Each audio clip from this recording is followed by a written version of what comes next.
Hello नमस्कार Yumi. नमस्कार। आज चाहिँ मादलको तिम्रो 5औं दिन हो। 5औं दिनमा तिमीले कतिको प्रगति गरेछ म सोध्छु।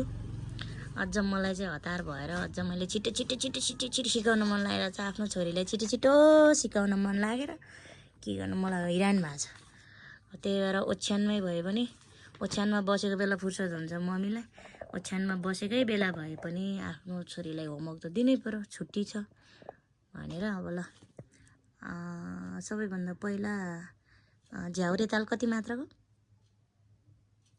झ्याउरे 6 मात्राको। कति ताली कति खाली? 1 ताली खाली। ल ठिक छ। ल झ्याउरे ताल बजाउनुहोस्। बोल के हो गिन्ती नगिन है त। 1 2 3 गो।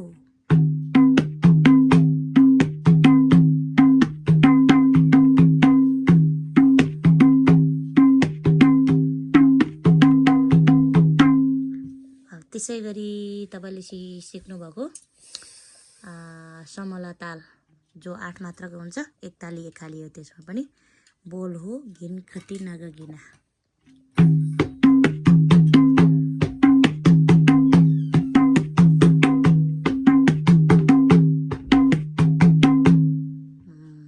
ठिक छ। त्यसै गरी तपाईँले सिक्नुभएको दादरा ताल कति मात्राको? 6 मात्राको। त्यो पनि 1 ताली 1 खाली है त। ल त्यसको बोल हो एकदम स्लोली जानुपर्छ। त्यो चाहिँ घिन घिन ताङ तक्क घिन ताङ।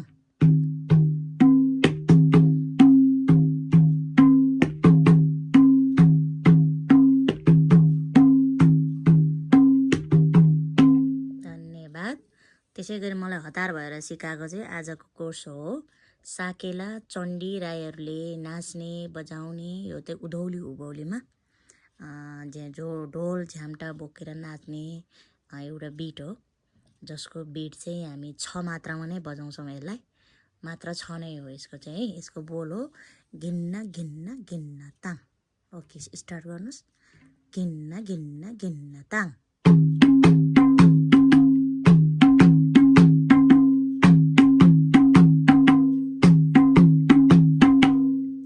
धन्यवाद। अब त्यसै गरी एउटै बोल हो, बोल चाहिँ एउटै हो हुर्रा। यो पनि पूर्वेली मगरहरूले बजाउने गाउने बिट हो, गीत हो, के अरे ताल हो। यो चाहिँ मादलको बोल चाहिँ घिन्न घिन्न घिन्न ताङ नै हो। तर यसलाई चाहिँ 8 मात्रामा पुर्याउनु पर्छ। अघिको हामीले 6 मात्रामा थियो भने यो चाहिँ 8 मात्राको हो। 8 मात्राकोलाई चाहिँ तपाईँले अलिकति ढिला गरेर घिन्न